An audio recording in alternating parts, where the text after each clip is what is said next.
Welcome back दोस्तों। आज हम लोग बात करेंगे एक बहुत ही इम्पॉर्टेंट टॉपिक है जो सीआरपीसी के अंडर आता है और ये टॉपिक का नाम है अरेस्ट। तो बेसिकली अरेस्ट किसको कहते हैं, बहुत ही शॉर्ट में हम लोग इस वीडियो को बताएंगे, जल्दी जल्दी बताएंगे, आप लोग का टाइम वेस्ट भी ना हो। और ये बहुत ही ज़्यादा इम्पॉर्टेंट टॉपिक है, ये ब्रीफ में भी लिखने को आता है, शॉर्ट में भी लिखने को आता है।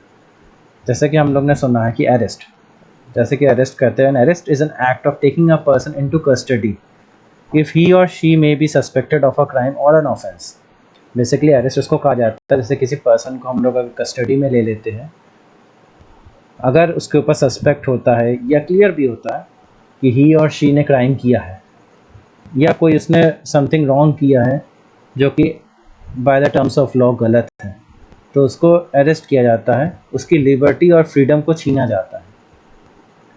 तो फिज़िकल उसका इंसान को अरेस्ट किया जाता है, उसको हम लोग अरेस्ट कहते हैं।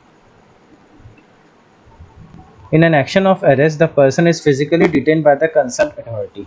बेसिकली कंसर्न अथॉरिटी होती है, जो भी जैसे मजिस्ट्रेट हुआ उसने अरेस्ट ऑर्डर पास किया, पुलिस हुआ या किसी प्राइवेट पर्सन ने भी अगर अरेस्ट किया तो फिजिकली डिटेन करना पड़ता है इंसान को जिसने क्राइम किया है या सस्पेक्टेड है या एक्यूज्ड है वो उस क्राइम के लिए, तो उसको अरेस्ट कहते हैं।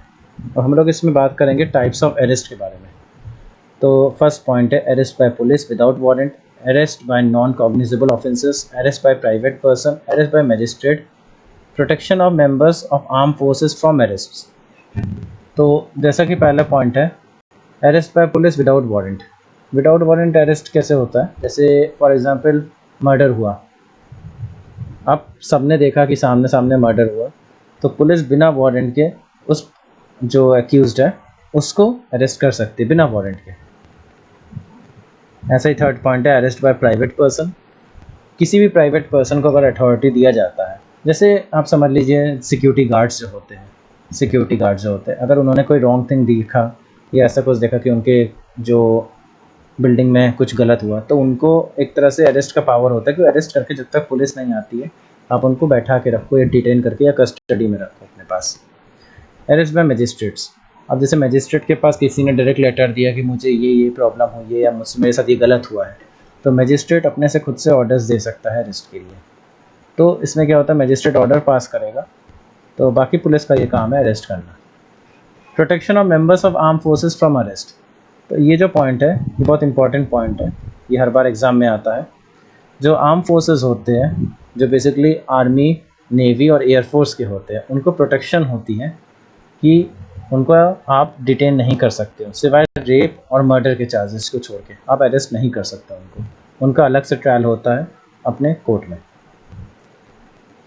अब प्रोसीजर फॉर अरेस्ट होता है search of place entered by person sought to be arrested, pursuit of offenders into other jurisdiction, no unnecessary restraint, right of an arrest. ये सब इंपॉर्टेंट पॉइंट्स है। जैसे प्रोसीजर्स फॉर अरेस्ट क्या होता है, crime के बाद अगर अरेस्ट किया जाता है, फिर जो प्लेस जहाँ पे क्राइम हुआ है या जहाँ पे वो पर्सन है तो उसके सर्च किया जाएगा उस प्लेस को कि और भी डॉक्यूमेंट्स या एविडेंस मिल सकें। Pursuit of offenders into other jurisdiction, अगर वो जुरिस्डिक्शन के अंडर है तो उस जुरिस्डिक्शन में ही उसको रखा जाएगा, अगर जुरिस्डिक्शन के बाहर है तो वो उधर के जुरिस्डिक्शन की जो पुलिस होगा या मजिस्ट्रेट होगा वो उसको केस को हैंडल करेगी।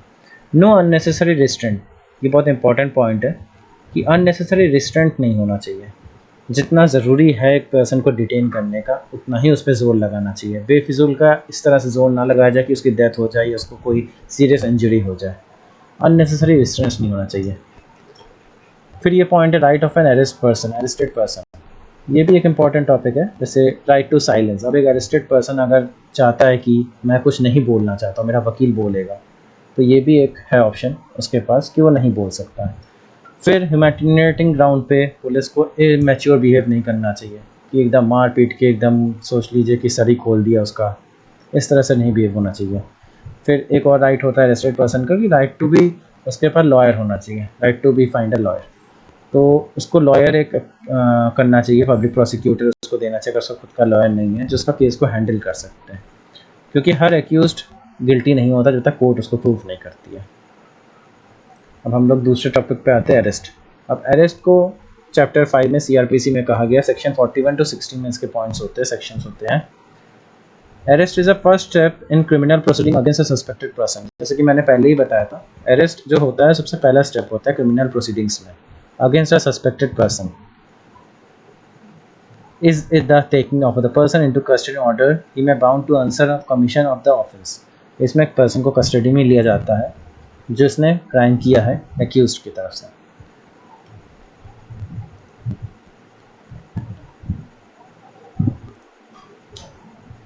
मीनिंग जो होता है अरेस्ट का, apprehension of a person by legal और रेजिडेंशियल प्रिपरेशन ऑफ लाइबिलिटी। अब इसका मतलब क्या होता है, जैसे एप्रीहेंशन ऑफ अ पर्सन मतलब एक पर्सन की लीगल अथॉरिटी जो होती है, जो हमारे कॉन्स्टिट्यूशन में दिया गया है, right to liberty, right to freedom, उसको एक तरह से बंद कर दिया जाता है कोर्ट के द्वारा या पुलिस के द्वारा। जब उसको अरेस्ट किया जाता है उसकी लिबर्टी छीन ली जाती है।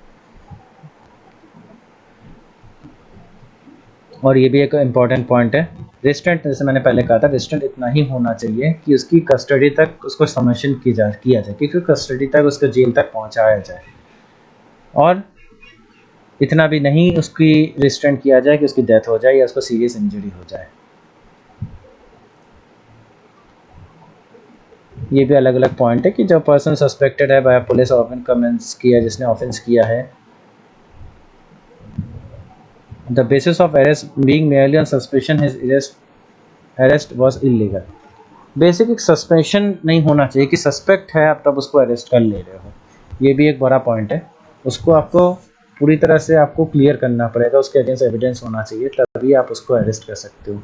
मेरा सस्पेशन है किसी पे, तो इस तरह से अगर 10 लोगों पे सस्पेशन है तो आप सबको अरेस्ट कर सकते हो, ऐसा नहीं है। आप उसको कस्टडी में ले सकते हो, कस्टडी में लेके पूछताछ कर सकते हैं, इन्वेस्टिगेशंस कर सकते हो, लेकिन अरेस्ट नहीं कर सकते। जैसे ये पॉइंट है arrest versus custody.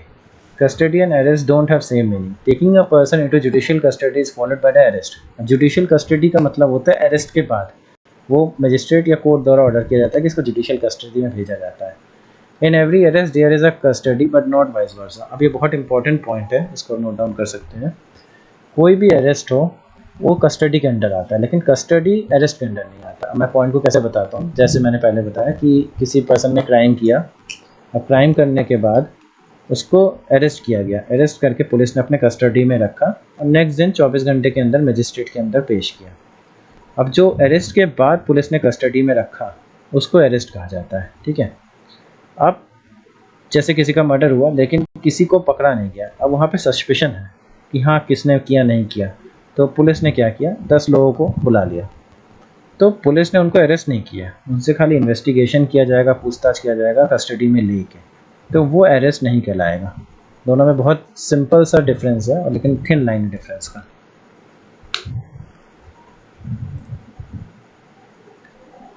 Purpose of arrest.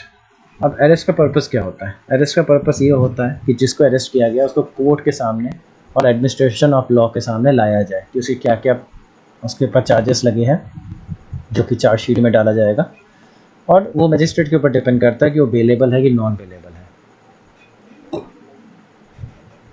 It also serves the function of notifying such an individual has committed a crime to deter him commit any crime in future. ये एक तरह से पर्पस अरेस्ट का ये भी होता है कि एक इंडिविजुअल ने जो क्राइम किया है उसको सोसाइटी को नोटिफाई किया जाए कि हाँ इस बंदे ने इस क्राइम को किया है, और कोर्ट ऑफ लॉ द्वारा उसको सजा दिया जाएगा या उस एक्यूज को बेल दिया जाएगा, वो कोर्ट के ऊपर है, मजिस्ट्रेट के ऊपर है। अब टाइप ऑफ अरेस्ट, अरेस्ट दो तरह के होते हैं, एक होता है issued by magistrate with warrant, एक होता है without warrant according with some legal provision permitting arrest. जैसे कि मैंने बोला with warrant and without warrant. अब विद वारंट क्या है, मजिस्ट्रेट द्वारा जो इशू किया जाता है उसको विद वारंट कहते हैं कि हाँ इस पर्सन के अगेंस्ट वारंट दाखिल किया गया है, आप चाहे सरेंडर कर दो कोर्ट में, चाहे पुलिस आपको पकड़ के लाएगी, वो वारंट इशूड होता है।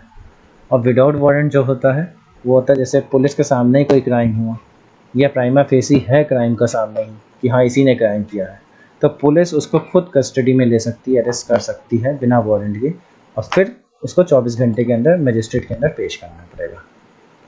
तो बहुत ही इजी टॉपिक है ये, लेकिन बहुत इंपॉर्टेंट टॉपिक है। तो कोई भी दिक्कत हो आप मुझे कमेंट पे पूछ सकते हैं। मेरे पास इसके नोट्स भी हैं, तो मैं आपको नोट्स भी प्रेफर करूँगा कि आप नोट्स भी रखो इसके। बाकी कोई दिक्कत हो आप मुझे यूट्यूब के कमेंट बॉक्स में कमेंट कर सकते हैं। Thank you.